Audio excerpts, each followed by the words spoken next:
All right, this is a motor from a turntable from a microwave. I'm going to show you how to take this bad boy apart.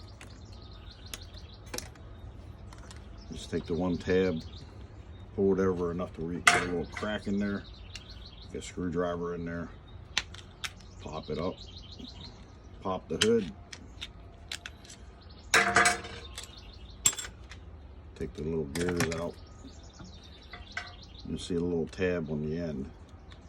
Just grab that, pull it up, and then pull your copper out. And with this, I just like to cut it in half. Twist it, pull it. There's your copper.